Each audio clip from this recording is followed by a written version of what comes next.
By attending tonight, you have entered into the lucky draw and winners will be announced on Wednesday evening. Join us again tomorrow for yet another chance to win. During both sessions, there will be time to ask questions and give comments. As an attendee, all you need to do is post in the Q&A box, and I'll be more than happy to read out your question to the speaker.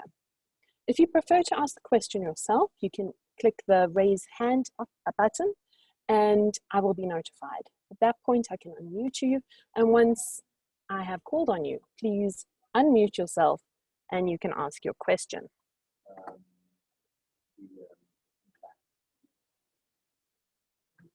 Tonight we start with the ORSSA student competition. The Society organizes an annual student competition in two independent categories, namely a competition on honors or fourth year level of study, the finalists of which presented last night, and a competition on master's level of study. Supervising lecturers may nominate written projects or theses completed by students at their respective institutions during the preceding calendar year for participation in these competition categories during any particular year. Tonight, we will have the finalists in the Theodore Stewart Medal for the Best Master's Thesis, DJ Human and Jacqueline Lynn. From the Department of Logistics at Stellenbosch University, DJ will be presenting on his work, an agent-based simulation modeling approach to assessing various refugee strategies in BT Sugarcane. DJ? Thank you, Gemma, for that introduction. Let me just quickly share my screen and we can get going.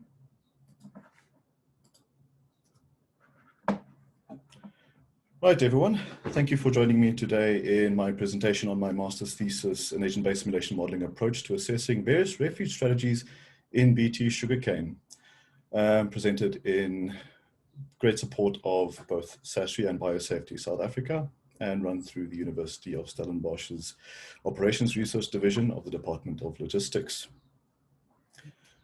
So I think while I have been introduced so nicely, the star of our show today is a well-known insect among some of the Stellenbosch alumni, known as Aldana citrina walker.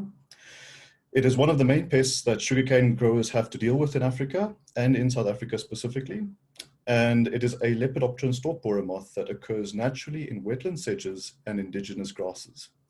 It is found throughout the eastern parts of sub-Saharan Africa, as well as some of the northern regions of the Gulf of Guinea, and is a major pest species in any sugarcane grown in those regions, and has the potential to cause massive losses in revenue when serious infestations develop, as this moth's larvae tends to feed on the sucrose-rich fibers hidden within the hard sugarcane stalk. Now, when we talk about BT sugarcane, what we're specifically referring to is GMOs, genetically modified organisms. BT sugarcane is a genetically engineered sugarcane that contains genes from a ground-dwelling bacteria known as Bacillus thuringiensis. This gene allows the cane, like the bacterium, to create small cryoproteins that kill larvae that ingest it. The problem comes in where nature tends to favor those that have the ability to not die before reproducing, meaning that genes that the larvae make the larvae resistant to the toxin would spread like wildfire, especially if the entire habitat is very suddenly and very quickly replaced with the BT sugarcane. So to stop this from happening, a simple yet ingenious solution was proposed, and that is basically using what we call refuge areas, which is where you keep out a portion of your planted field as a non-BT refuge area that can safely house large populations of still susceptible insects, and make sure that the BT cane you do plant is very toxic, or what we like to call high dose, so that if any resistant insects do emerge from our BT sugarcane, or BT crop in general, if you want to generalize it, it has a very large population of susceptible mates to choose from, quite nearby from where it currently is, which then further dilutes this resistance gene again, ensuring that we do not have resistance developing over time. And this time can obviously be over many years. So if we have a step back and look a little bit at genetics, when we develop BT crops, there are several cryoproteins that can be produced. And all of them work a little bit differently. So one assumption that we have to make is usually that what makes every toxin, an assumption that we usually make is that every toxin has resistance genes that are independent of one another and sit on a fixed single locus or location in their genes. So if we have a variety that, say, produces only a single cryotoxin, which we call one mode of action or one MOA, about 1 in 4 offspring, if we have a look at this, this chart over here, will, from 2 carrier parents, will still then be fully resistant. So if we look at something a little bit more complex in what we might call a dihybrid cross scenario, where 2 independent genes counteracting 2 independent mode of actions, if 2 double heterozygote parents, or just carrier parents, if you will, only 1 in 16 offspring will then carry the full resistance set of genes. So we basically call this pyramiding multiple modes of actions so that we can at least ensure that it'll take a little bit longer for our population to get fully resistant to all the toxins or BT cryoproteins that are present within our chosen crops. So the research focus for our BT scenario is what size and shape should a refuge area in sugarcane be? Does the fact that sugarcane is grown as a ratoon crop over several harvest cycles instead of being a seeded crop influence resistance development at all? Does having something like the natural wetland sedges, which is the natural home for Aldana, close to our sugarcane fields, form any part of an effective natural maybe refuge area? Does the fact that Aldana has a very low mobility compared to a lot of other pest species influence the refuge requirements? If we couple, for example, sterile insect technique with a BT scenario, would we be able to reduce our refuge requirements? That one we left for a bit of future work, but it's still an interesting question to ponder. Now, there was a very prolific, well, is a very prolific entomologist, Tabashnik, who did a lot of work with a lot of simulation model builders over time. And he describes a spatially explicit model for determining refuge size in some pest species. He creates a grid of blocks, and each block is treated as an individual population. So in maturation, mating, mortality, offspring alleles, dispersal, proportions of total population are used in calculations. For example, during each time step when his models would run, a certain proportion of moths will move to neighboring sites, a certain proportion of the eggs laid will be resistant based on Hardy-Weinberg equilibrium equations, and a certain proportion of moths will die, and then of course a certain proportion of females will be fertilized, which will then ensure the following generation of moths. So basically what happens is individuals are not explicitly tracked, and this has some advantages and disadvantages when it comes to modeling genetic flow within a population. So one problem we face with Tabashnik's approach specifically in our use case is his very large grid sizes that he used in his models. Each of his blocks in his grids were about 15 hectares in size. Aldana is very sedentary. It's a very homebody type moth. It doesn't move very far from where it emerges from its pupa state. So sedentary, in fact, that the entire population will likely exist solely within a single block, or actually within a very small part of the block itself. With the likelihood of individuals in such a large block being able to meet any other individual in that block being highly unlikely. One of the entomologists that we work with at SASRI, Des Conlong, believes that a 1 hectare block would be much more realistically represent the movement of Aldana. So a finer grid should add more accuracy to his approach. The use of a population-based model is also a little bit problematic. As I mentioned, genetic variations on an individual level or modeling variations on an individual level is very difficult using such an approach. So what we opted for was looking maybe at an individual-based model that would allow for better representation of genetic flow in a population, as we have to make no equilibrium assumptions. And in sugarcane, we also get to see the gradual phasing of non-GMO to GMO, as after harvesting, the majority of sugarcane is regrown from cuttings of old sugarcane. In an individual-based approach, each moth is treated as an individual. So in maturation, mating, mortality, genotype, dispersal, Each moth has unique attributes drawn from a statistic distribution if necessary, or can be set by hand quite easily. For example, during each time step, instead of having a certain proportion of moths that will move to certain neighboring sites, that can be chosen according to their unique individual dispersal capabilities. Some moths will die, but not according to some proportion, but according to how long they've been around and where they might be in their life cycle. The offspring will also then depend on the unique genotypes that have been inherited from its parent individuals. And then individuals are obviously explicitly tracked, but using a grid structure still, as was used before, but just on a very much finer mesh, we can still have a much better representation of where they are in space, but we can also have inter-agent interactions within those finer mesh grids without having to worry about the computationally expensive calculations of neighborhood searching.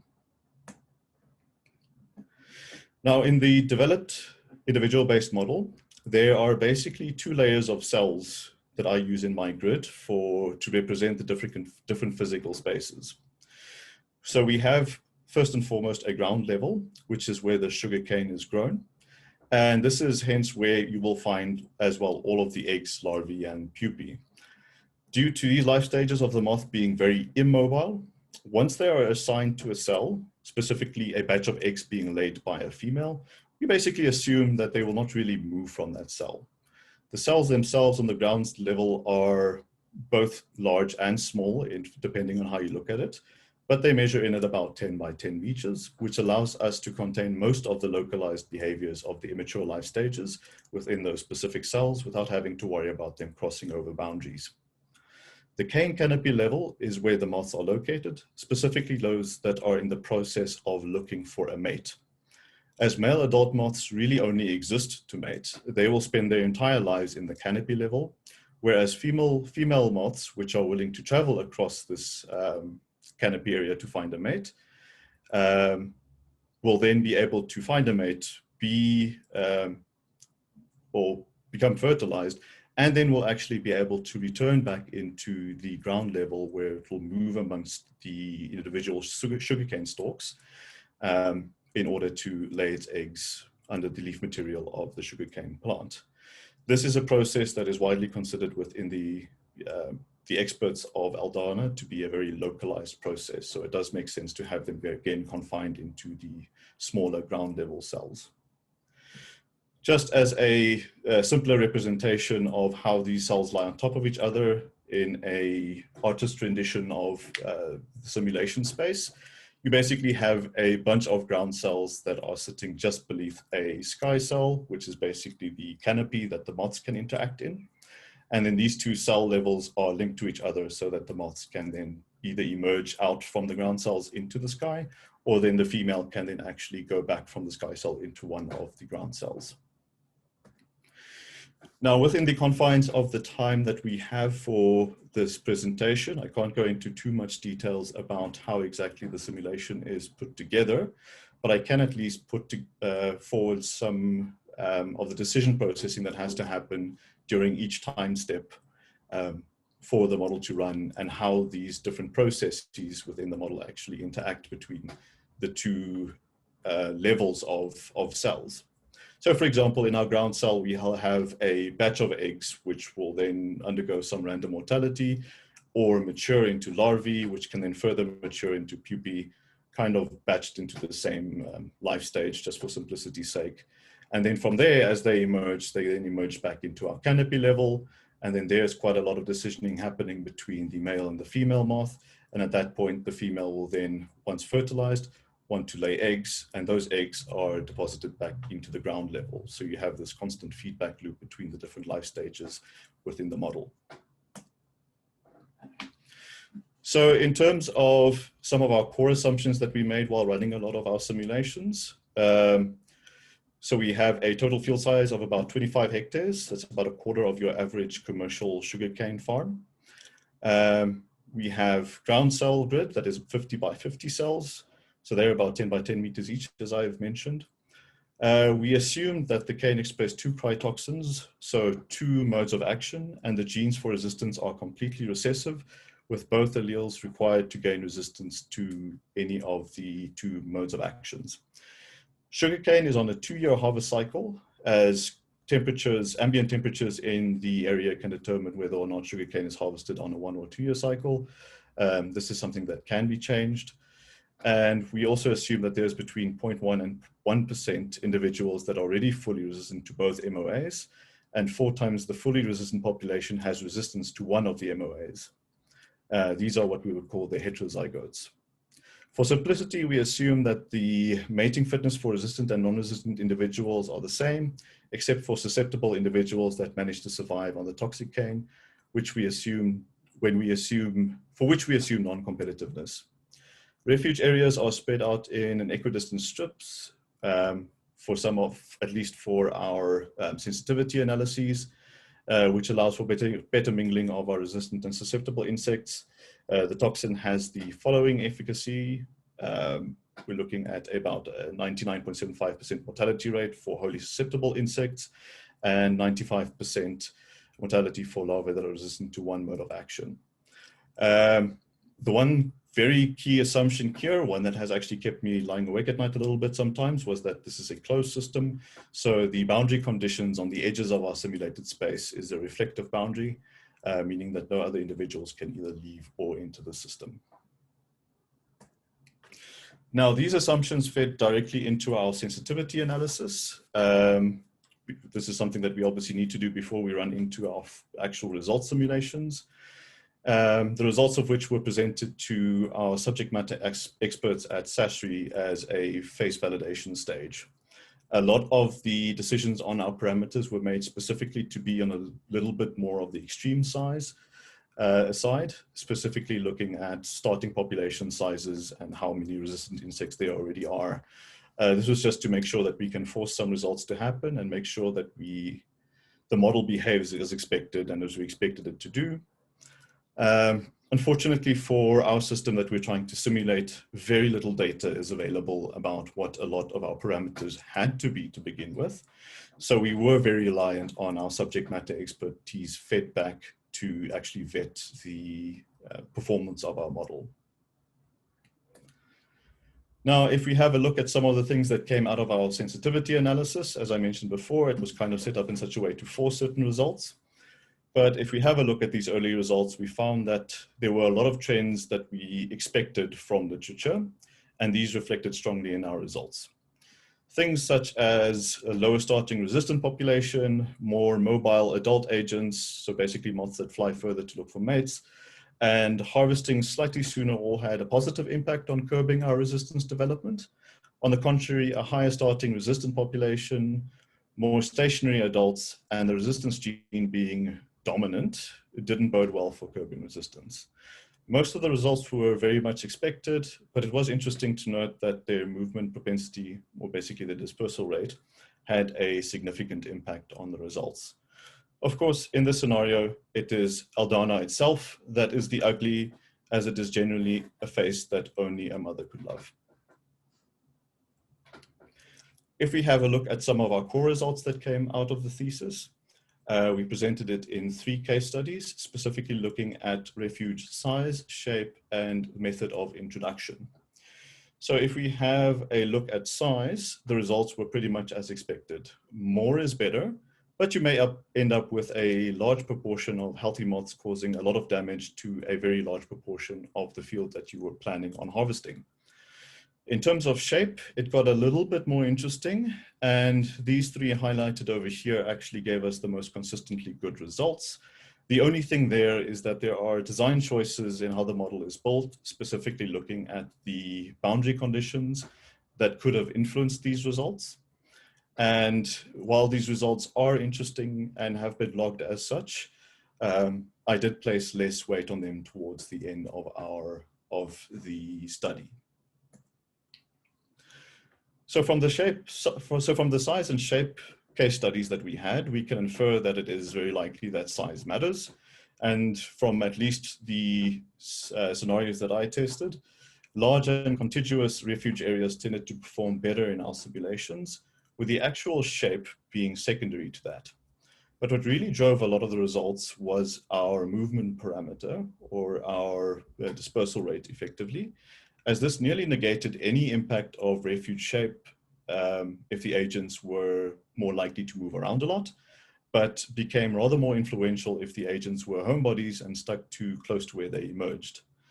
But size and shape is just a singular piece of the puzzle, as there is one complexity in sugarcane when compared to many other planted crops that needed to be considered. Sugarcane has a trick up its sleeve, and I did mention it earlier. Sugarcane is a ratoon crop. It is not grown from seeds, and stalk portions called sets are replanted for several harvests, usually up to 8 years, or between 4 and 7 or 8 harvest cycles before being replaced with new stock. So basically, once you have a sugarcane field going, you're using the same genetic material over and over again after many harvest cycles to in your planting. So the one thing that means is that it's very unlikely, but still technically possible, that your whole crop will be replanted at once. And it is much more likely, and has also been confirmed by the good folks at SASRI, that BT sugarcane will likely be planted in phases as old and retired ratoons get replaced. So if we have a look at the third case study that we looked at, this is a scenario where instead of replacing all of the crops with a specific refuge layout at once, BT sugarcane was introduced in phases as old ratoons got harvested and came time to retirement. As existing ratoon was retired, it was then replaced with BT sugarcane. And this was a very interesting scenario to test, because what that effectively means is that you have a phased reduction in your overall refuge, starting at 100% and eventually going down as low as 0% refuge.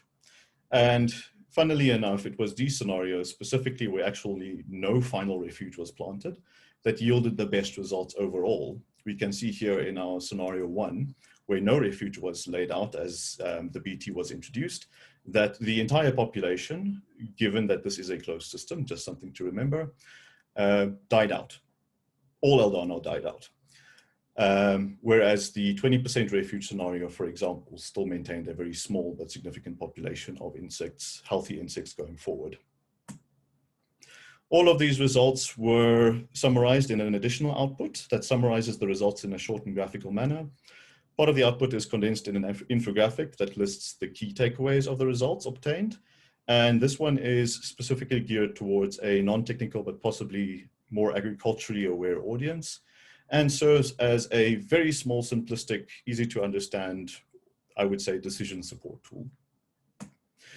So in conclusion, the output of this thesis was that we developed an agent-based model to simulate Aldana citrina on BT sugarcane. Using this model, we could identify some key factors that would drive the development of resistance, and also how shapes, sizes, and potential introduction strategies influenced population dynamics. The core learnings from the model were summarized in an easy-to-digest graphic that was also aligned to results that were expected from reviewing the relevant literature. Of course, we could always have done more, including running a full economic impact analysis on various refuge strategies, testing how real-world topologies would influence how resistance would develop, as apparently Aldana is quite sensitive to high versus low-lying areas. I would really have liked to have a look at the impact of different boundary conditions on the edges of the simulated space. Of course, properly comparing to your more simple deterministic models would have been a big plus. And then something that is actually a work in progress, specifically looking at the sterile insect technique as an IPM strategy, or an integrated pest management strategy, is using the model that we have to test how these results would be impacted by having a multitude of pest management strategies at play. I do thank you for listening to my presentation today. If you have any questions, feel free to ask, and thank you for listening. Thank you very much, DJ. That was fantastic. Right, like I said earlier, everyone is free to ask questions. Please, can you use the Q&A box or click the raise your hand if you'd like to actually say your question out loud.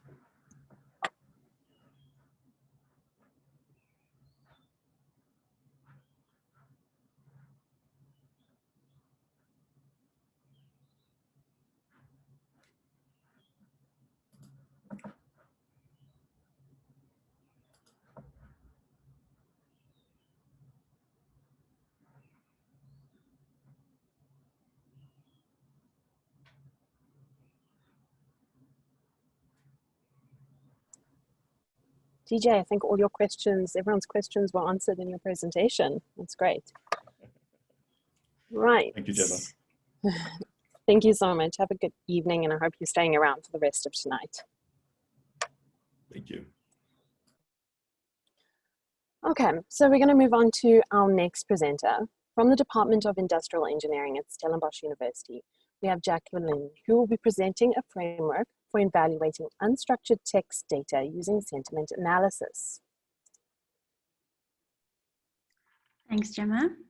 I'll just quickly share my screen.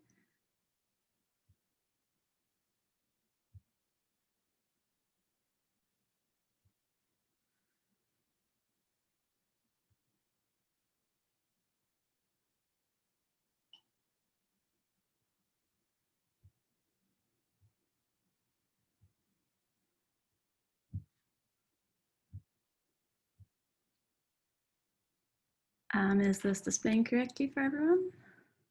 It is. Perfect. Okay, great. So good afternoon, everyone, and thanks for joining the session. I thought it only fitting to introduce my project in the context of the most prominent issue that we're currently facing, the coronavirus. We've all been witness to how quickly the virus has spread throughout the world in the last couple of months. But something that spread even more quickly than the virus itself is the information and the content that we've shared around it. So this includes informational content and more light-hearted content intended to brighten the mood, but unfortunately also a great deal of fake news, conspiracy theories, and calls to protest action, which have led to a widespread distrust and panic in the population. And this is not the first time that opinionated content on the internet has had adverse effects. Such data have swayed public elections, led to violent political uprisings, and significantly impacted the reputations of various publicly listed companies. It's therefore become imperative for governments and organizations alike to monitor and study opinionated data. Due to the sheer volume of these data, however, it's no longer possible to go about this manually. This gave rise to the field of sentiment analysis, or opinion mining, which is defined as the computational study of people's attitudes, opinions, and emotions. And in my research, I set out to design a framework that may be used to evaluate unstructured text data by means of sentiment analysis. So in today's presentation, I'll give a very brief overview of the literature on sentiment analysis, and then I'll dive into the proposed sentiment analysis framework. I'll then showcase how the framework may be applied in a practical setting by means of a case study in the South African banking industry. And then I'll end off with an appraisal of the work and some ideas for future work. The literature on sentiment analysis may be divided broadly into the tasks of opinion mining and emotion mining, each of which have various subtasks. And in my work, I focused mainly on opinion polarity classification, which deals with classifying a given piece of text as either positive, negative, or neutral in polarity or opinion, and opinion summarization, which deals with synthesizing the results of a sentiment analysis and presenting these to the user in a meaningful way. Furthermore, the approaches to sentiment analysis may be divided into lexicon-based approaches, rule-based approaches, and machine learning approaches. And once again, in my work, I focused both on the lexicon-based approach and the supervised machine learning approaches. There are existing frameworks in the literature on sentiment analysis.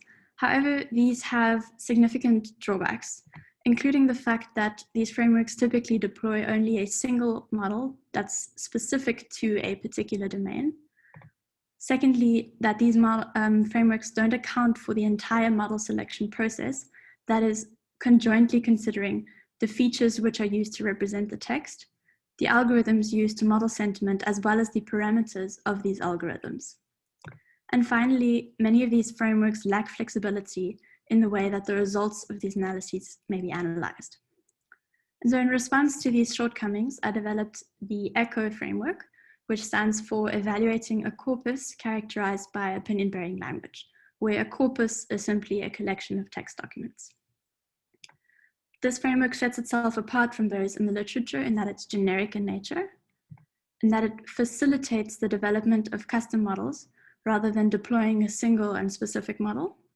And finally, that it facilitates a particularly flexible exploratory analysis of model results that also is able to incorporate structured supplementary data that sheds some additional light on insights that may be drawn from the data.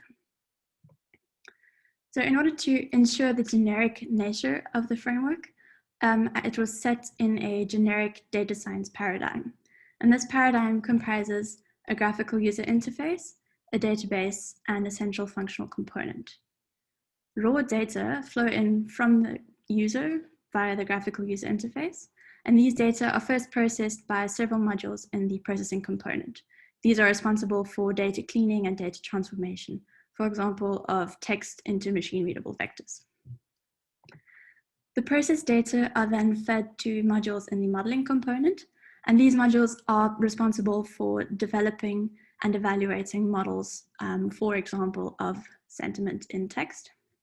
And then finally, in order to draw conclusions and insights from the data, the model results are further subjected to an analysis and synthesis by means of several modules in the analysis component of the paradigm, and information is then finally fed back to the user via the graphical user interface.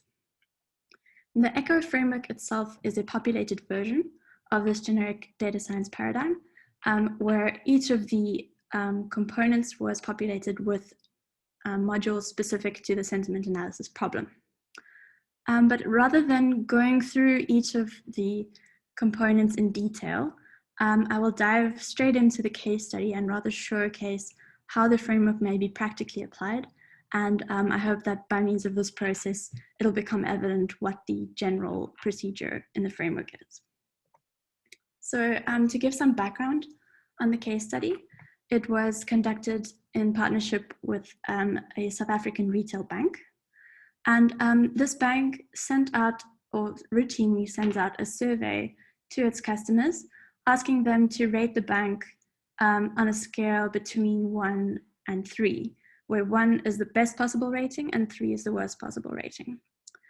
And those customers that responded with either a 2 or a 3, so those that were on the negative side of the spectrum, were then asked to follow up with this rating with a reason in the form of a free-form SMS.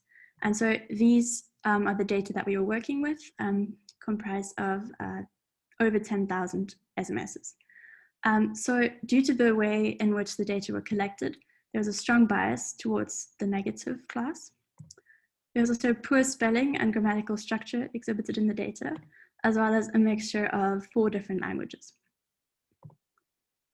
There were also supplementary data available, namely the customer records, which further described each customer that sent each SMS, as well as the branch records, which further described the branch that the customer visited prior to submitting the review. So in order to develop and evaluate classification models in respect of the data, I needed a ground truth data set. And this was annotated by means of a wisdom of the crowd approach and resulted in a subset of 2,500 SMSs that were labeled as positive, negative, or neutral in sentiment. I'll now go through each of the components of the framework and showcase some of the results of how it was applied to the data. So in this figure, we see on the vertical axis the number of unique tokens in the corpus, or the overall vocabulary size, or the words that were used in the SMSs, as a function of the pre-processing steps that were applied to the data. So in the first step, tokenization, the text was split up into its constituent parts or words, resulting in about 12.5 different unique words in the vocabulary. Then I removed stop words such as and, the, and it, as well as punctuation. In the following step, I grouped numbers together into a single token. I then corrected for case, making everything lowercase. And then finally applied a spelling correction algorithm that was context aware And as you can see by the big jump here, this resulted in the largest relative decrease in vocabulary size, further testament to the fact that the data were written with spelling errors. In the final step, lemmatization was applied, which removed inflection information. So words such as walking and walked were reduced to its root form, walk. In a different illustration, this is a word cloud illustrating the most frequently used terms in the corpus before preprocessing was applied and after preprocessing was applied. And in the topmost figure, we can see that stop words such as and, it, and that are the most prominent words in the corpus. And as you can imagine, this may be very confusing for a machine learning model trying to make some sense of the data. So after preprocessing, the most prominent words were loan, money, bank, and the negation word not. And so we can conclude that the preprocessing steps helped to bring more information-bearing words to the forefront. Moving on to the modeling stage, I evaluated 10 different models in respect of the data. 6 of these were machine learning models, 3 of which were traditional models, namely naive Bayes, support vector machines, and logistic regression, and 3 of which were deep learning models, namely a feed-forward neural network, a convolutional neural network, and a long short-term memory network, which is a form of a recurrent neural network.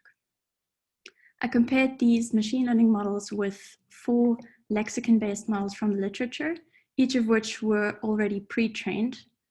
And these are Senti-WordNet, the Hu and Liu Opinion Lexicon, Pattern, and Veda. Now, turning our attention to the machine learning models, as I mentioned earlier in the presentation, one of the most important parts of the machine learning modeling process is how to represent the text in a format that the machine learning model can understand.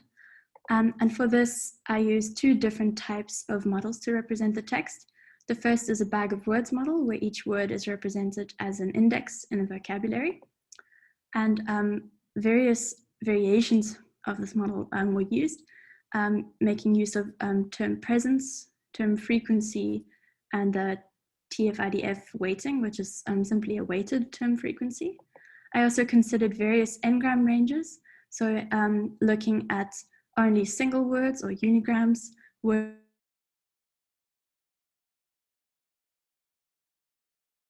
as their combinations. And the second model that I considered was the word embeddings model. And in this case, instead of representing each word as an index in the vocabulary, it's represented as a fixed length numerical vector, which is trained end to end with the rest of the network. In terms of feature selection, I simply selected the k most frequently occurring n-grams or words. Another important consideration for the machine learning models was the hyperparameter tuning approach that was used. And specifically for the deep learning models, the search space for the hyperparameters was excessively large. And so a brute force approach to finding the optimal hyperparameters simply wasn't possible with the computing power that I had available. And so the hyperparameter search was preceded by a manual search. And this was facilitated by means of a TensorBoard interface that visualized various performance metrics of the network as network changes were made. So if you consider the figure that's shown here, on the vertical axis is the loss or the error of the network as a function of the number of training epochs. And if you have a look at these graphs here, we see that the training loss decreases very nicely with the number of training epochs, which means that the model is in fact learning as training progresses. However, if we look at the dark blue line here, the validation loss actually increases as a function of the number of training epochs. And this is a very good indication that the model is overfitting to the training data. And so based on these visual cues, regularization was applied to the network.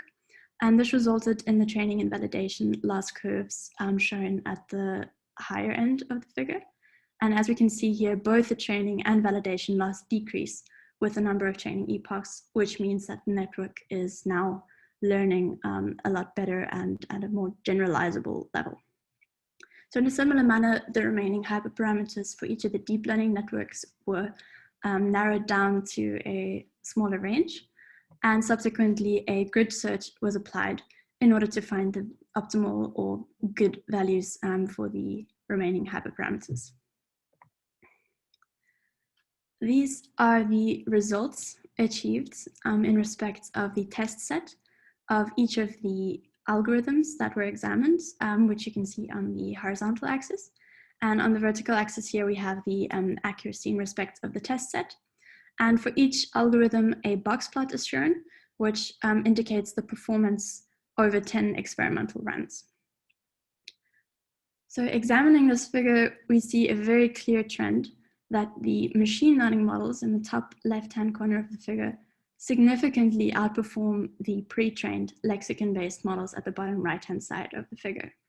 And in general, that the machine learning model's performance is relatively competitive within this group, whilst the performance of the lexicon-based models varies considerably from algorithm to algorithm. So there does seem to be a noticeable benefit to training the data by means of the approach outlined in the ECHO framework on the actual data that's available. So based on the results that were achieved in respect to this test set, the CNN model was more or less arbitrarily chosen between the machine learning models to proceed to the analysis stage. In the analysis stage, various levels of analysis were pursued, and the first of which was simply to observe how many positive, negative, and neutral documents or SMSs were in fact found by the algorithm in the corpus. And as we can see from this visualization, about 3/4 of the data were classified as negative, whilst 15% were classified as neutral, and only 9% were classified as positive. Going a level deeper into the analysis, I examined the word clouds of each of the sentiment classes. On the left-hand side here, for example, we can see that loan, money, account, bank, and ATM are very prominent words in the negative SMSs, whilst sorry, great, service, and everything were very prominent in the positive subset of SMSs. And by extracting random samples of individual messages here, I could get a deeper insight into what was actually happening in each sentiment class. And I, for example, verified that many of the users that were actually apologizing in the positive class had misunderstood the rating scale and actually meant to rate the bank positively rather than negatively. I also examined the usage of keywords according to sentiment class. And here, for example, I again saw that loan, help, ATM, and rates, for example, were prominent in the negative class. And once again, interestingly, that service was the only term for which there were almost as many positive reviews as negative reviews. So I selected from this analysis the most prominent keywords for the negative and positive classes, and then moved on to analyzing some deeper relationships. So for this, I, for example, compared how the review or how the sentiment classes changed according to various structured variables that were available. So if you recall, in the beginning, I mentioned that customers were first asked to rate the bank out of 3. And I was able to compare in this illustration how the rating of a customer differed according to the keywords that were mentioned in the SMSs that were sent following the review. So on the left-hand side here, we see that customers that mentioned the keyword loan in their subsequent reviews were more likely to have rated the bank as a 3 rather than a 2, so to give the worst possible rating. Whilst customers who complained about ATMs were much more likely to rate the bank as a 2 rather than a 3. So loans appeared to be a more pressing problem for customers than ATMs. I was also able to examine the relationship of various structured variables concurrently by means of a decision or classification tree analysis. Here, for example, the classification tree for reviews mentioning the keyword service is shown. The top split here again is the QO1 value, or the actual rating submitted by the customer. So customers that rated the bank as a 3, so the worst possible rating, were more likely to submit a negative review, and were even more likely to do so if they were younger than 36 years of age. On the other hand, customers that initially rated the bank as a 2 rather than a 3 were more likely to leave a positive rating, and were even more likely to do so if they had an average monthly fee that was less than 72 Rand per month. Unfortunately, due to time constraints, I wasn't able to illustrate all of the analysis results that I obtained, but I'll just highlight some of the conclusions that I was able to draw here. In terms of what customers were complaining about, loans appeared to be the most prominent issue. Specifically, customers were complaining of a lack of assistance in acquiring loans, as well as insufficient explanations for loan rejections. Secondly, ATMs were a prominent issue,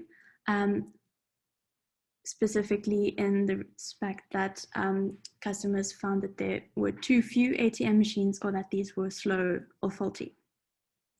Then going a little bit further into the structured variables, I was able to detect that customers complaining about ATMs tended to be those in rural areas, and interestingly that these customers had 15% higher monthly fees than the average customer in the data set, likely because these customers frequently had to draw money from ATMs of other banks, incurring surcharges. Looking again at the keyword loan, customers complaining about loans actually tended to be those that already had loans that had fallen into arrears or into a dormant state and were trying to apply for a secondary loan, which again indicates some business problem. And finally, complaints about loans tend to increase during the festive season. But to summarize, this master's thesis had 5 main contributions, which include a revised taxonomy of sentiment analysis techniques that reflect the current state of the literature more accurately, the proposal of a generic paradigm for facilitating a data science process, the proposal of the ECHO framework that may be used to extract insight from unstructured text data, the implementation of this framework in the form of a computer program, and finally, the application of this framework to a real-world case study. In terms of future work, there are 3 main categories that we may speak about. The first are proposals related to the framework itself. The second, proposals related to the concept demonstrator or computer implementation. And the third, proposals related to the case studies.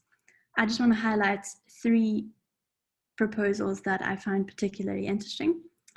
The first is implementing semi-supervised machine learning algorithms. As many of you may be aware, it's extremely scarce to come by labeled data in the real world and incredibly expensive to label data. And so implementing semi-supervised learning algorithms could reduce the reliance on labeled data and therefore increase the usability of the framework. Secondly, including a functionality for ensemble generation. So it would be extremely interesting to see how combinations of models would fare on the test data, and if combining several models would improve the robustness of the models. And for this, ensemble generation would be a very useful technique. And finally, conducting validation studies in respect of benchmark data from various domains. So since the framework that was proposed is generic, it would be very valuable to validate the framework in various different domains instead of only the South African banking industry. And the latter 2 of the future work items that I just highlighted have actually been subject of further research that proved to be very valuable and very interesting for the project. Thank you very much for listening. Thank you very much, Jackie. That was fantastic. Right, I see there is a question from Bernie. So Bernie says, great work and Prezi. You mentioned you excluded punctuation marks. Would certain punctuation marks, such as an I can't read your question, Bernie, an exclamation mark not be helpful in determining sentiment? Yes, so I didn't mention this due to time constraints, but I didn't exclude all punctuation marks. So I did actually leave in exclamation marks for exactly that reason. Okay, great. And I have another question from Rob. So Rob asks, thanks for the presentation, Jacqueline. I have a question around the performance of the different techniques you applied in your framework. It looked like the LSTM network didn't perform quite as well as the CNN network. Is there a theoretical reason that supports this outcome? Rob says his understanding was that the degrees of freedom available to an LSTM would allow it to outperform a CNN if there was a recurrent feature with useful information, which one would expect in something like sequence-based text analysis. If there isn't a theoretical reason, what's your intuition on why CNN outperformed, even if marginally, the LSTM approach? That is a good question. I think that a reason for this is that I wasn't able to fully tune the LSTM network as much as I would have liked to. So I unfortunately had limited computing power available, and the LSTM network was incredibly expensive to run.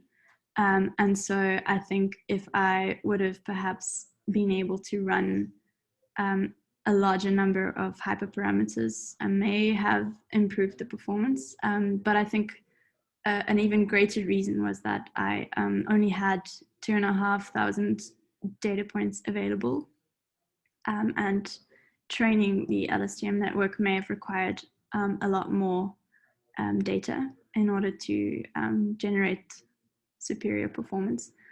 So yeah, that is my intuition, that greater amount of data and a greater amount of computing power would have provided better results in that domain. Great. I have a third question here from Sikalela. Wouldn't using lexicons lead to greater insights in determining the customer's emotions with regards to their ratings? All right, thanks for your question. I just want to make sure that I understand. I'm not quite sure exactly what the question is, that lexicons would provide greater insights into customer behavior.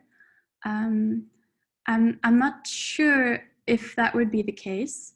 It's not that we're excluding the words used in the corpus specifically. This still comes into play in the analysis phase.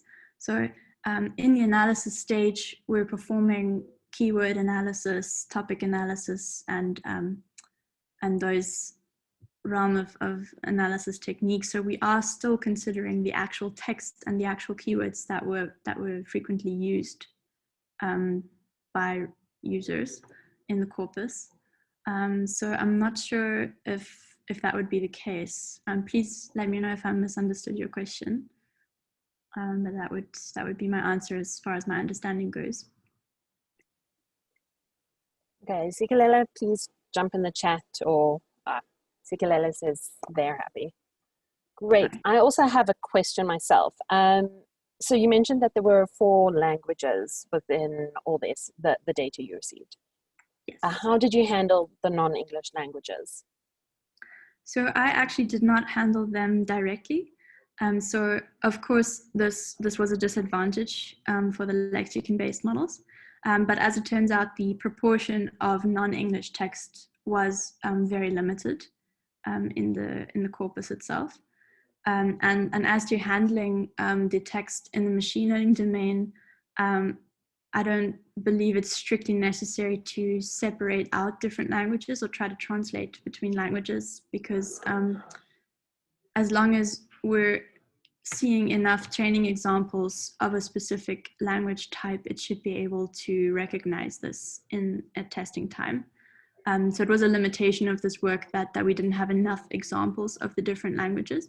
But if we had enough examples of, for example, Xhosa or Zulu questions, the model should have been able to pick up on that during training time and been able to replicate these results during testing time. An alternative approach would, of course, be to recognize language as the text comes in. But I've more and more research that I've done now on language modeling and some more advanced techniques that could be used in this space. I think that it's actually better to use a language agnostic model that uses multilingual embeddings. That is great. Okay, any last questions? Okay, thank you very much, Jackie. Thanks, Emma. So I want to thank again both of our finalists and congratulate them both on reaching the final of the Theodore Stewart Medal for Best Master's Thesis. I'm now honored to announce our first keynote speaker. Prof Missouri is an associate professor and director of the Quality Assurance and Accreditation Office at the College of Business Administration in the University of Bahrain, the Kingdom of Bahrain. He received his PhD in management in 2004 and master's in operations research in 1999 from the University of Tunis in Tunisia. His research interests include multiple objective stochastic programming, supply chain management, financial engineering, and vehicle routing problems. His research has been published in more than 15 international journals. He is a member of the International Society on Multiple Criteria Decision Making, the IEEE, and the Tunisian Decision Aid Society, and of course, the current president of the African Federation of Operations Research Societies. Please welcome Prof Missouri.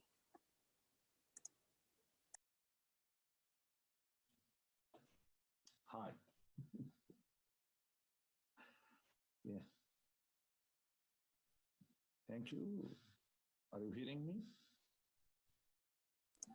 We can hear you, yes. Yeah, fine. Then thank you for the invitation. Just a small added to the bio.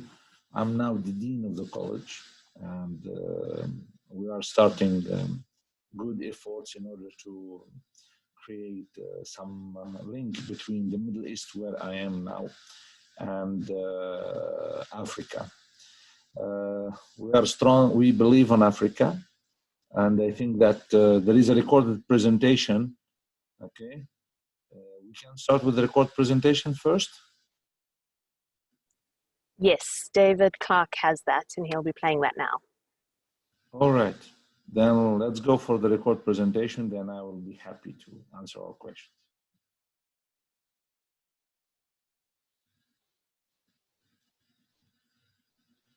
Hi, good morning. Thank you for joining. I'm Prof Missouri.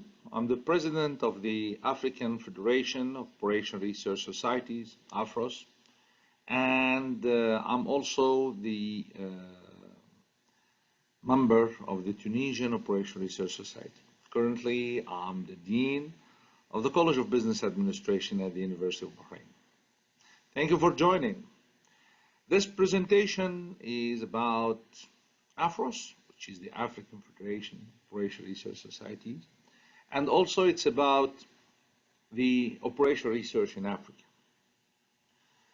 I will try to highlight, give you an overview about the history first of AFROS, and then highlight trends and initiatives that could be taken in order to promote OR in Africa.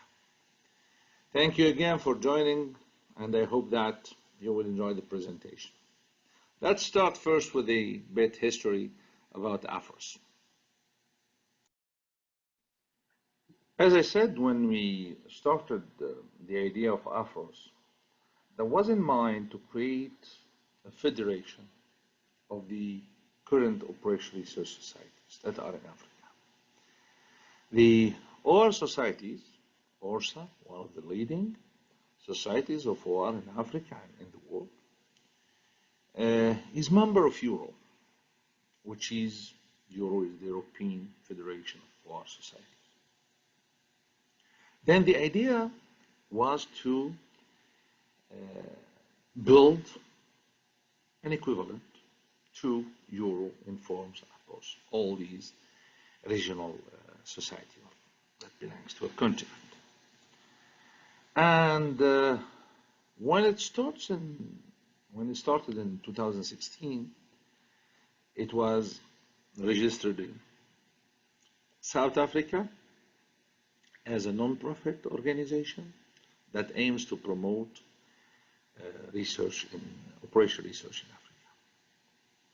For sure, we aim to be recognized by IFORS as the federation of our societies in Africa and benefit African countries from different this connection or this network that could be created to enhance OR in Africa. Sure, the idea I'm using 2016 started in 2016 with a meeting in Kenya. As I mentioned, 2016, mainly 3rd and 4th November, African researchers met in Kenya, Nairobi, after efforts done by Abdel Fattah Lawal and Charles Olog from Kenya, and supervised by the president at the time of IFORS, Michael Trek, and the chair of the IFORS Developing Countries Committee, Sue Marchand. Then some researchers, they met from different society or society, Nigeria, Inform, South Africa, Tunisia, and also ORSSA, OPRA. They met in there for 2 days. I was with them virtually through Skype to discuss the future of OR in Africa. As you can see in the photo, this is the photo of those who attended this meeting, and this is the room where Afros was burned for the first time. The idea is that we need to promote Africa. We need to create more national societies. We need to link these societies to each other and promote the value of OR and the impact that OR could have on African countries. For sure, the idea, the name, AFROS, African Federation of OR, it's not the output of this meeting, but it was discussed later on through several meetings that took place from 2016 till that we reached the kickoff date in 2018. Then, as I mentioned it, there is 3 OR societies officially in Africa. There is the oldest one, ORSSA, the Operational Research Society of South Africa. They have been there for a long time. They are active. They have a research journal, and they have annual meetings, annual conferences. Also, we have the Tunisian Operational Research Society, TORS, started in 2014, 2015, but before there was other society that represent Tunisia in IFORS, TMSS, Tunisian Management Science Society, and TORS also. There is young active researchers, and they are doing their annual seminars and conferences, and I'm a member of this society. And we have the Institute for Operational Research of Nigeria, and also they are organizing events, and Nigeria, one of the largest countries that contribute to OR in Africa. There is also other OR societies, the Operation Research Society of Eastern Africa, ORSSA, and ORSSA is very, very, very active. It includes Kenya, Uganda, and Tanzania, and Burundi and Rwanda. They have members from these countries, and they are working now to elaborate national societies, mainly in Kenya. There is also operational practice in Africa. This is ORPA. This is another society. It's more, they are working more into practical aspects of OR. And also they have their annual meeting. And we have also Tunisian Decision Aid Society. They are active also in OR, in organizing meetings and events. But these three societies, they are not considered as national society. As you know, national society, it's recognized only one society per country as per I-Force rules. As I mentioned, the first kickoff conference was for AFROS was in 2018. It was organized jointly by the Tunisian Operational Research Society and the Tunisian Decision Aid Society. They worked together to make this event, and we got in this. I was there in organizing this event, and we published 100. We received 100 manuscripts out of 200 that were submitted. 200 plus that were submitted to this conference. 5 plenary speakers, 42 parallel sessions, and a panel discussion also on securing the future of war in Africa. This event also, out of it, we did publications, special issues, 3 special issues, 1 book, all right, 1 edited volume. And what I'm going to show you later on is the output of one of the papers that were published in that was presented in the conference and published in one of the special issues of this conference. It was a good time to meet face-to-face with colleagues from South Africa, from Senegal, from Nigeria, from Morocco, Algeria. There was a long list, around 30-something plus countries there. Not all of them from Africa, unfortunately, because there was really a logistics problem. It was not easy to travel. It's not easy to travel when we are in Africa. And this is why maybe online events, it's a solution to create these virtual bridges between our researchers and, who knows, to contribute to promote OR in Africa. We are talking about contributions and how many papers. As you can see, this is data that I obtained from Shimago, which is a website that summarizes the intellectual contributions of people, countries, journals, etc. from Elsevier. And as you can see, for the period 96-2019, the leading country in Africa in terms of contribution to OR, it's South Africa, plus 3,500 papers. Then Egypt and Tunisia, around 2,000, Morocco, Algeria, and then Nigeria, and then small contribution from Kenya, Ghana, Ethiopia, Tanzania, and others.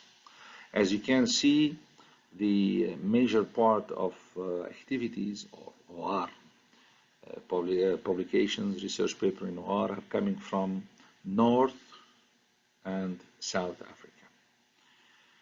But between the North and South Africa, there is huge distance and there is a lot of countries.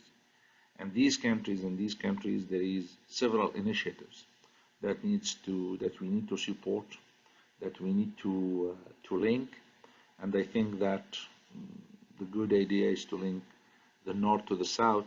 That's why the first event was in North Africa, and the second AFROS 2021 conference will be in South Africa. All right.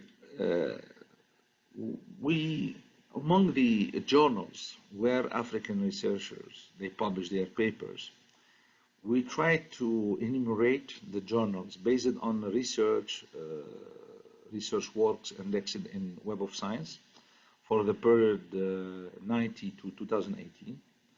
And we find that top journals for African authors when they publish in OR are Expert System and Application Journal, European Journal of Operational Research, one of the best, International Journal of System Science, National Journal of Production Research. Then these are also RERO, which is French Society of OR, okay? Then as you can see, these are the journals where they publish. Unfortunately, there is no African journal in this list because we don't have a lot of African journals. There is some journals in Egypt. They started emerging in industrial engineering and also related to OR. But unfortunately, we don't have analytics journal or a journal related to OR that is indexed in Scopus or Web of Science. We have the South African Journal, which is a good journal, but still it's not that international, and we need to work on making this journal indexed in Scopus. This will give us additional input for OR scientists to get their paper published there. Also, we analyzed from where these papers were published, where they are, these African researchers. There is a lot of African researchers in Europe, in North America, and everywhere, here also in the Middle East. And unfortunately, they publish with their new affiliation. They don't mention their African affiliation. Maybe they don't have African affiliation. But for the time being, we try to classify from where these contributions are coming for African OR scientists, and the University of Pretoria, University of Sfax, south of Tunisia, Johannesburg, again, South Africa, Cairo University, two universities from South Africa, Tunisia, South Africa, Egypt, South Africa, Algeria, Nigeria, and Algeria.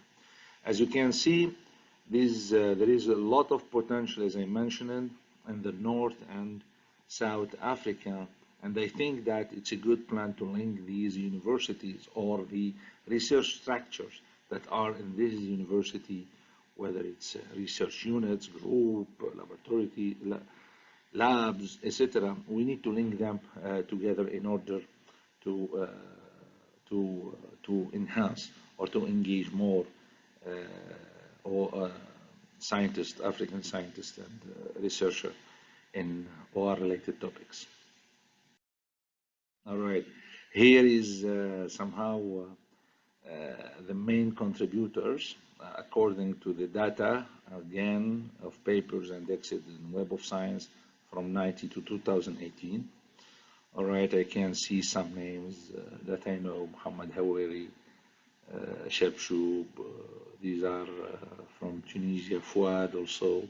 We have Taysir, the president of TORS, Tunisian OR Society. I'm happy to see all these names, but I'm quite sure that others are there, but because whether they don't publish on the journal indexed in Web of Science, or they use another affiliation rather than their African affiliation, that's why it was difficult for us to recognize that these are African researchers. Now the trending keywords according to the period of time. Then as you can see, algorithms, almost from 96 to 2000, then global optimization up to 2007, reliability, scheduling, combinatorial optimization. Now we have more HP, particle swarm optimization. These are the top trending keywords used according to the period of time. But still, OR is there, and we have found that these are the main topics where we have more contributions from OR scientists, and you can see this is, if you can see, this is from 96 to 2018. We have scheduling, maintenance optimization, meta-heuristics algorithm, vehicle routing, intelligent knowledge management, decision support system, applied math, and fractional programming. And these are the main researchers to whom they are referring to. It's not mainly African researchers, but international researchers as well. Then, what are the challenges and why we don't publish that much in OR? Mainly the challenges are economic, all right, difficulties to get data, to access data, to get these resources involved in real life, solving real life problems. Social also, we are quite used in Africa to engineering, math, rather than to other topics like analytics, etc. Also, lack of collaboration.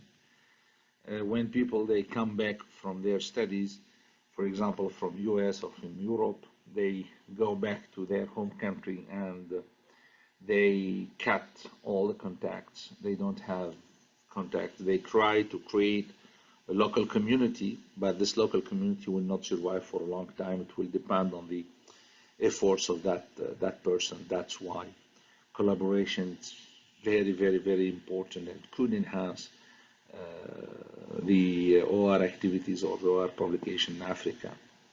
All right. Also, they don't look at OR is mainly a tool that can be used to. You could do research in OR, and this is more applied math or IT or whatever. Develop heuristics, meta-heuristics, but to enhance this, you need to interact with researchers in other fields, all right, in other fields in order to apply your research, in order to see the benefit, the results of your research.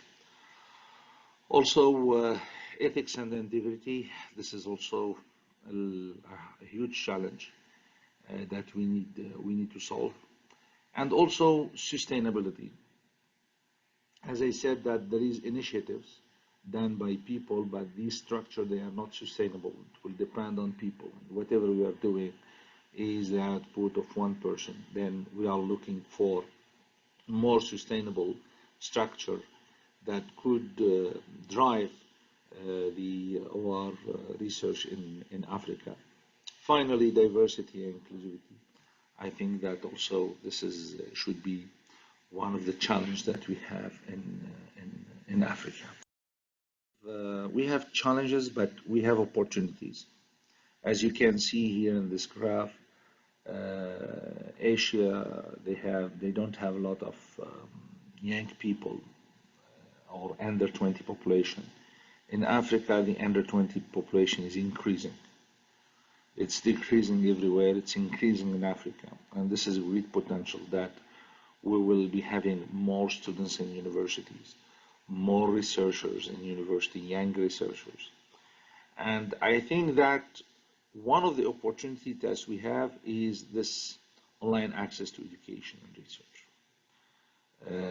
Maybe today to travel to South Africa to do this presentation is difficult because it needs time, it's a schedule, it needs effort, it needs budget. Now I can meet you and discuss with you in a timely way and get feedback from you without even moving there. Then I think that online access to education will help a lot African countries, and University 2.0, it's almost there. We are going to move to a general platform where education is available for free, most probably, and where everyone can meet in a classroom with diverse people from different countries, from different backgrounds, from different culture. And I think that the fast growing of some African countries also will help us, because this growth, they need more and more analytics. They have access to data. They start collecting data. They are facing these problems and they're trying to find solution for them. And I think that operational research, who are scientists, could contribute to that. And because these problems are diverse, these problems, we need a quick answer to them, then government, they will look for local solutions or regional solutions. And I think that putting all these scientists together will offer a nice plan B, okay? If the plan A is to outsource and look for solutions from outside, I think that the plan B will be one day plan A for governments to look at internal competency and or at least at regional competencies and work with them to find solutions. And here comes the role of AFROS. The role of AFROS is to advance knowledge and interest, education, the use of OR. We have the potential, we have the number of universities that is increasing. You have the number of students that is ready to learn about IT or analytics, business analytics, data, big data, all these topics. Now look at the countries, what is going on in Africa. It's really amazing. And this will not be a success if you are not going to increase the exchange of information between African countries and African or societies. We need to have more Tunisian attending South African conferences and more South African attending Tunisian conferences. I know that it's not easy to move from one country to another country, but I think that the new way of doing things through networks, through internet, will help us a lot. Then that's why we need to increase online meetings, conferences in OR, in the field, in Africa. And we need also to call for participation of other scientists, other researchers from engineering, from management, from business, from law. We can do a lot together. And I think that that's why AFROS needs to provide help to these people who are sitting somewhere in Africa, trying to develop tools, trying to search for techniques, trying to improve things. All right, and for sure, we need also the role of AFROS is to be recognized as a hub of OR in Africa. In all cases, whatever is the role of Africa, what is the role of AFROS, we need to improve OR education in Africa. We need to push university or to find a way to convince university to do or to open OR degrees, OR BSc, business analytics, data analytics, marketing, fintech, all these things. But this cannot be done through just a collaboration south-north, all right? We are looking for collaboration south-south. We can develop programs between Tunisia, Algeria, between Algeria and Morocco, between South Africa and Tanzania, between Nigeria and Tunisia, Senegal, all right? We need to do that. We need to give a choice. We need to link people together. Without network, it will never work, all right? And for that, we need to provide them with information. And we need to provide them with information through a structure, all right? Through a structure. There must be a system that will englobe all these people together and then bring all these people to work together, whether it's a research project or another structure of project. And that's why the dream is to build that other structure of research. All right. It's not just research, but also those who are practitioners. This is why we need to identify them and we need to put them in groups. And that's why AFROS initiated what we call the African Research Groups. All right. And these are African research group, whether they are working groups spread onto all Africa or chapters that are just in a small piece of land that are working together. And I think that encouraging the collaboration between these entities will help, or between members of AFROS will help to promote research in AFROS.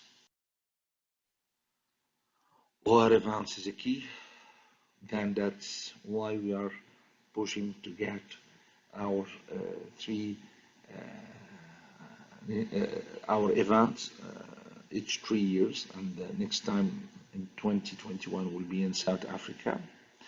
And also we need to support the national societies. We are going to support the national societies. People, they will try to attend national societies events. And the structure, and what I mean by structure is the African chapters, all right?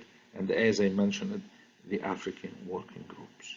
The African working groups, we got this idea, we were inspired by Europe.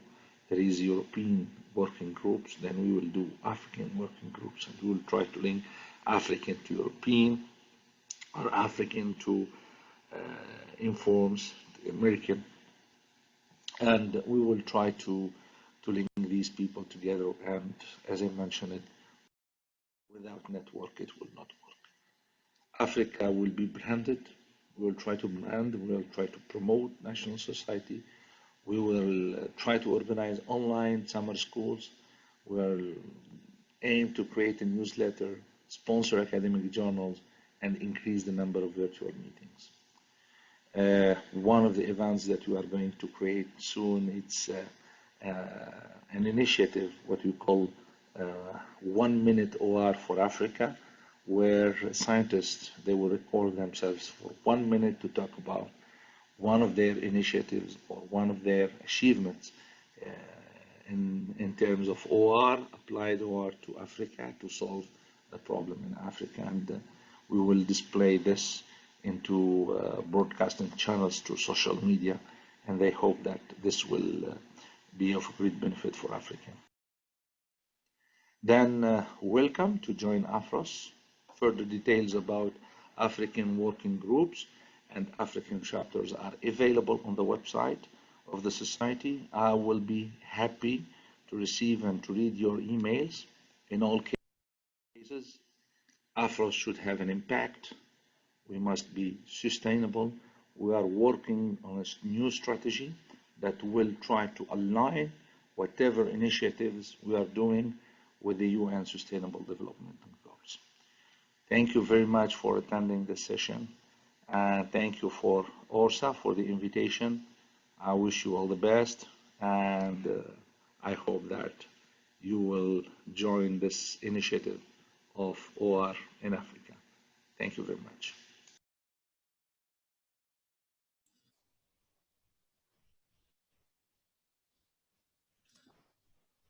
Okay. All right. Then that was the presentation. Sorry for if it does not. I would like it does not fit your whatever your expectations. But this is the reality of what is going on in Africa. We have only 3 national societies recognized by IFORS, which is not enough. We are looking for more societies. We are working towards getting one in Kenya, one in Nigeria, one in Morocco, one in Egypt. And this is the minimum that we should have in order to be recognized by IFORS. I hope that this is doable in 2 years, 3 years framework. Hans, Serene, they see they are working on the strategy. They are paving the way for us. They are coming with discussion.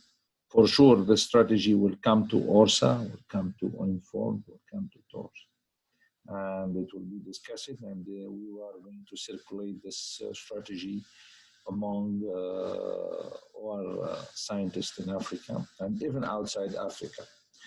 Because these chapters, maybe in the National Society, were restricted to people in South Africa, for example, for ORSSA.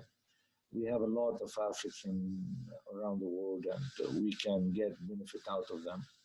Then the idea is to move forward, meet these people, give these people a chance to show their African, that they belong to Africa, their African color, let's say, and move forward to create some research activity that will be related to Africa. We think about projects, but it's not the effort of one night. A lot of things needs to be done. I know that South Africa, there is pioneers, all people who started a long time ago trying to shake things. We will continue their work. We will try our best. Bernie from South Africa is a good asset for the Federation. And also Gema and all, thank you very much for your support, and this is for the benefit of the whole continent. We are broadening the impact. We're trying to make things more relevant to the future, more sustainable by creating these structures. We are thinking about the impact of OR on developing, on addressing the sustainable development goals. Africa needs that. I'm a member of a global network of business schools, and before this meeting, I was there with them, and they were discussing. There were two from South Africa and one from Nigeria, and we were discussing about the impact that analytics could have. But we need business analytics. We need analytics with responsible management. We need to do a lot. We have a lot to do. And I think that once we reach the level that we have a good impact, at that time, policymakers will give us enough resources to run projects inside the country or over sector of Africa. It needs a lot of work. It needs a high engagement, and AFROS is the place where you can invest your time, where you can invest your effort, and give the reward to Africa. None of us aims to sit for a long time in Africa, in AFROS, but we are quite sure that with these young people, they are coming soon to the research field of OR. They will continue. We have great potential to impact the world, to lead OR, and I think inshallah, I hope that with our diversity, with our resources, and with these young people, we can move forward and make the dream of some of the pioneer of OR in Africa. I think Hans, Stuart, etc. I would like to tell them that don't worry, we'll try to make it. If it's not us, there will be other young people who will do it. But the structure is there, the place is there, and I discussed it with the president of IFORS. She's very supportive to this, to these initiatives, the chapters and the working group. This is the only way that we can go over the logistic constraint.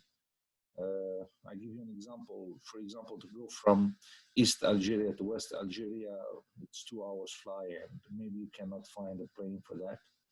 Then you cannot travel. Then I think that creating a chapter in the West and chapter in the East will help, because for the time being, this constraint of one society in one country may not help us a lot. And there is a lot of researchers that they could connect to each other. That's why I think that the major part of Europe is the European working groups. Then let's do also the African working groups. I think that these two initiatives will add a lot to Africa. And results, I'm not expecting results over one night. I know it needs a lot of efforts. We need old researchers, we need young researchers. We need to bridge link between them. It's all about network. And as I mentioned again, without network, it will never work. I think that that's all what I have to say. I tried my best to be brief, and I hope that the message is there. Thank you so much, Prof. That really was inspiring. Thank you. We do have 2 questions, and I just want to remind all our participants that you're more than welcome to raise your hand and you can ask your question yourself or pop something in the Q&A box. So the first question is from Rob. Rob says, thanks very much for the presentation, Prof. Afros is definitely a key component in advancing the standard and presence of OR in Africa. Have you considered forming working groups to do more direct engagements with universities to help the adaptation and spread of OR around Africa? Or does such a direct engagement initiative already exist? Yes, it exists. As I mentioned, we adopted this in our last meeting, the executive committee meeting, met during the summer.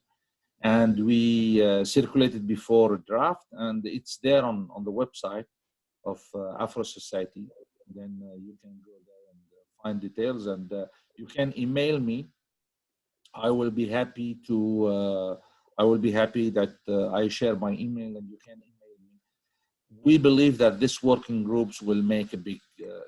And by the way, we got the engagement from Euro. Because Euro, they have the same style. We got the engagement from Euro that they are going to help us in funding these working groups. For example, if there is a working group on MCDM, all right, one of the fantastic group. I attended. I know that Stuart from South Africa is one of the active members there. Then what we can do is that we can link these 2 working groups together in order they organize joint event. By the way, it doesn't mean that if it's African group, it must be in Africa. European group, they came to Morocco, they came to Tunisia, then it's much more easier sometimes to meet outside. For example, in Dubai, because there is flight and connection to Dubai, it's much easier for us to meet in Dubai. And I will be happy to welcome you in Dubai or in Tunisia or in Europe.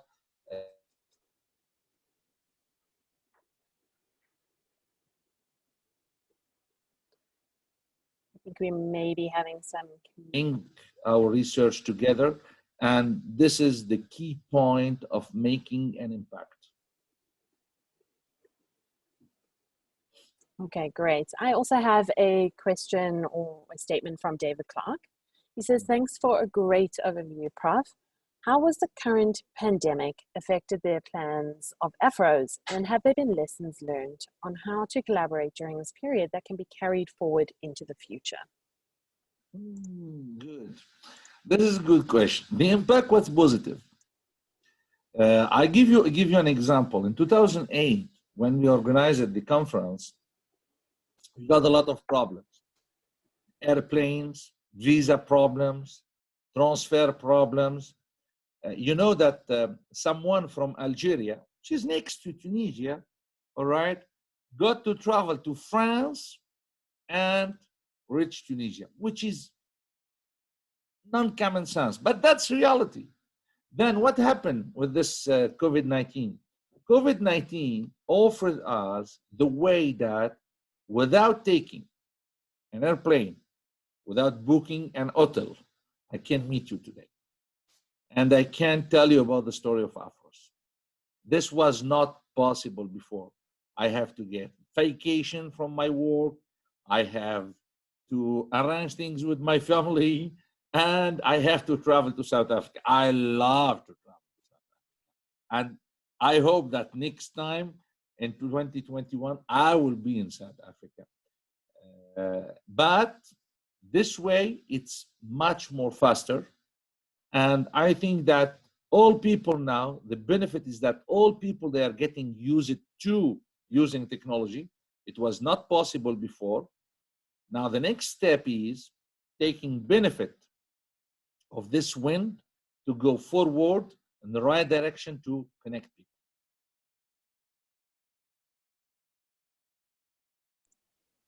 I completely agree. Yes, this definitely has had some major positive benefits for people in Africa, for people all over. We're able to join so many different conferences that would have taken a lot of resources and time and money to be able to enjoy. So this has been quite remarkable. Right, I have another. We lost a bit food because I love food, but doesn't matter. We have our bag. We can make our own coffee. We don't need to wait for the coffee break. Yes. I have a question from Henny. Sorry, Afros and IFORs.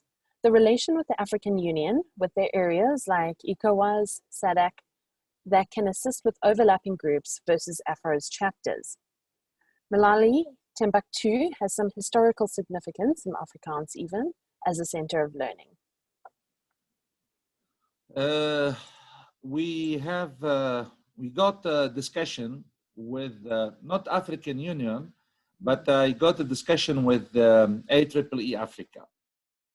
I'm a member of AEEE, and I discussed it with them. All right, IEEE, they have different structure. They have more funds, honestly. And they are engineers. They are well established in Africa. As you know that engineering, all right, it's not like OR, it's a bigger community, while we are somehow engineers. But still that I contacted them, and they are very supportive. They said, whatever conference you want to organize, we can, for example, they can offer us the publications in their journals or in their proceedings. And that's very good. This will make an impact. We'll see when you log to internet and search for Afros, you will find Afros there. You will find the conference. You will find history. You will find something. Because now if you look to Afros, maybe you will get on Google, you may get something else. All right, hairs or whatever. All right, now we would like to get Afros. We get paper on Afros. We get people who will say that we are African, and we want to make them proud of that.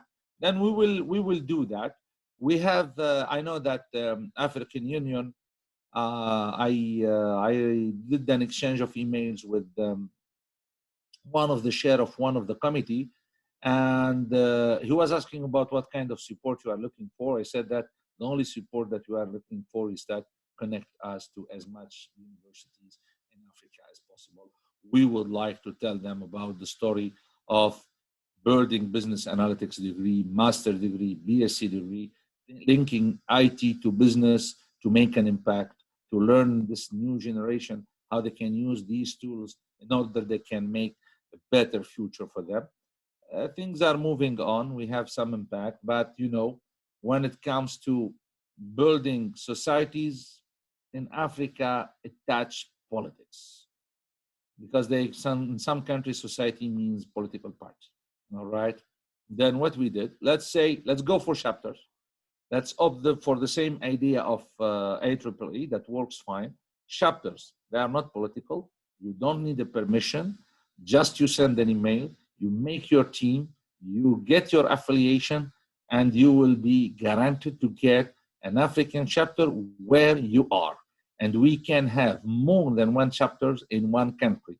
And if these chapters that are in a country where there is a society, these chapters, they will feed the society.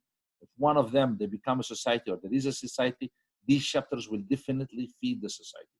We want to increase the impact of OR in Africa and show that impact on real things happening. And these real things happening are research or projects.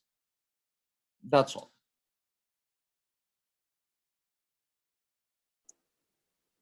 Great. Do we have any other questions? Would anybody like to raise their hand?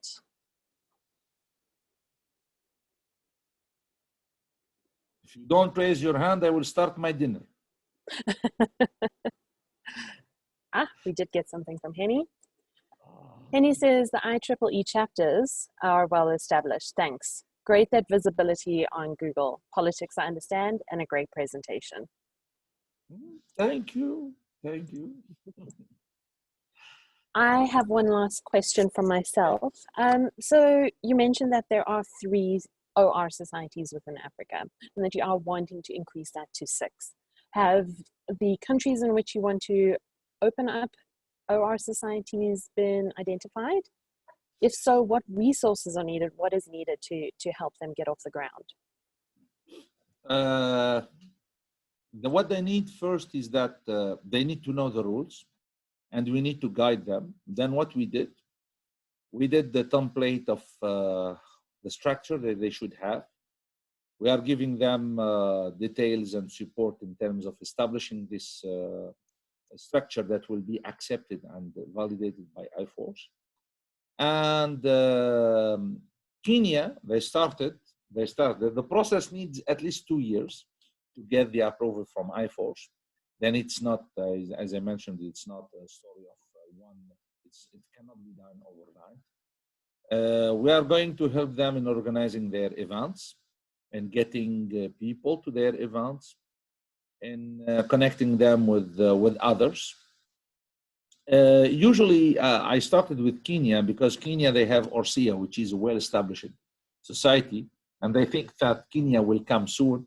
Then Kenya, we have also Algeria, but there is a society in the West and there is a society in the East, and they are competing, and this competition is good. It's in the benefit of OR scientists, because one of them they will become. In Egypt also, there is one in Cairo University, but there is 2 in Cairo University, and they are competing with each other. We are trying to mediate between them to find a solution that they agree and they merge. All right, it's a business problem. Okay, in Morocco there is one ready. There is one ready, but the guy is lost in details, and we are helping him. We are helping him to also a colleague, he's in France, Talib Al-Ghazali, and they hope that they will finalize this. They are very excited. They are willing to join IFORS. And once they join IFORS, they will become affiliated to IFORS. Which reach 6, then we are announced. For the time being, the 3 societies, they are not only member of IFORS, but they are also member of Euro. I mean, Tunisian OR Society, Nigeria, and ORSSA, they are member of Euro.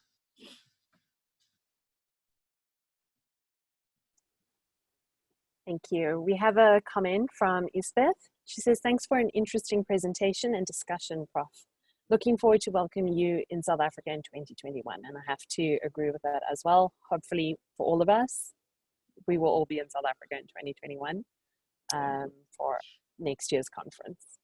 I hope so. I'm looking forward to next year, and I'm pushing science. I'm praying for that scientists will discover something for this COVID-19 in order that I will discover this wonderful country. By the way, yes. When Bernie came to Tunisia, he visited places that myself, I never did that before. Then I promise you that I will do the same in South Africa.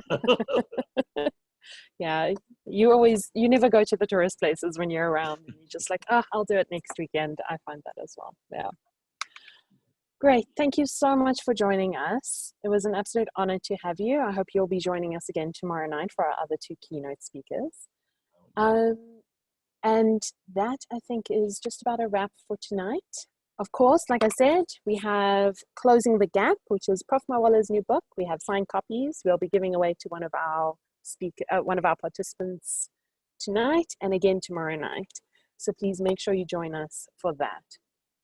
Thank you to our sponsors, all of our sponsors who have managed to make this a wonderful evening for us, and again the whole week. And to all the attendees who managed to join us today, we thank you for joining us. Thank you to all the speakers, and we will see you tomorrow. Thank you.